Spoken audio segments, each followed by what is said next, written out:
Olá, turma, boa tarde, tudo bem com vocês? A nossa aulinha hoje de história, iremos falar de memória, lembranças e esquecimentos.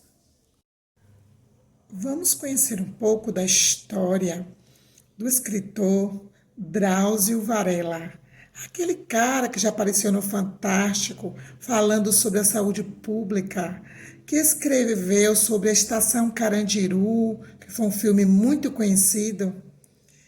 Tem um livro que fala sobre ele, sabia? É um livro de crônicas. É muito interessante. Drauzio Varela, um médico brasileiro que durante sua infância viveu no bairro do Brás, em São Paulo.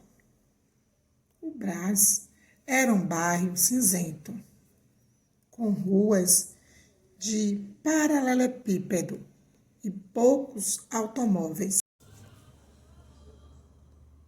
Ao meio-dia, as sirenes anunciavam a hora do almoço nas fábricas. Os operários saíam cedo, com a marmita embrulhada no jornal e o guarda-chuva preto. Garoava muito em São Paulo. A cidade era cercada por matas e conhecida como a Terra da Garoa. Entre os trabalhadores, muitos eram adolescentes, mas não havia crianças.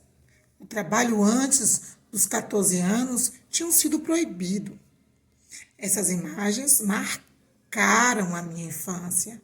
Para ser homem, precisava acordar cedo e ir para a fábrica com a marmita.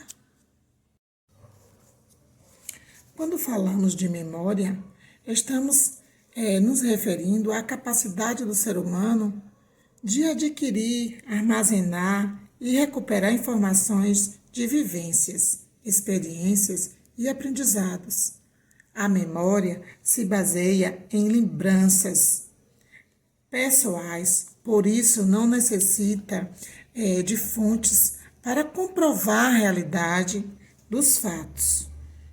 Já a história é o conjunto de conhecimentos produzidos pelos historiadores sobre as sociedades ao longo do tempo, por meio da pesquisa e da utilização de fontes históricas. As lembranças de cada pessoa estão relacionadas a sensações, cheiros, sabores e vivências. Na memória individual, também há elementos da memória social, ou seja, memórias sobre as pessoas com quem convivemos.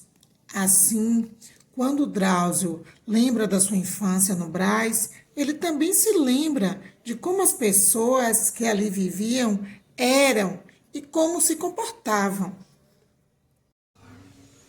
Na memória familiar, os membros de uma família transmitem lembranças de suas experiências, de geração em geração. Já os fatos e acontecimentos históricos compartilhado pela população de um país contribui à memória nacional, a qual é evidenciada por meio dos lugares de memória. Essas memórias ajudam a construir a identidade de uma pessoa, fazendo com que ela se sinta integrante de um grupo ou de uma comunidade. O historiador pode usar a memória individual como fonte histórica. Mas será que eles têm acesso a todas as lembranças, documentos, objetos e informações de um povo? E vocês, já ouviram falar do Museu da Pessoa? Pois é, existe esse museu. Esse museu surgiu em 1991. Quando? No Museu da Imagem e do Som. Onde? Em São Paulo.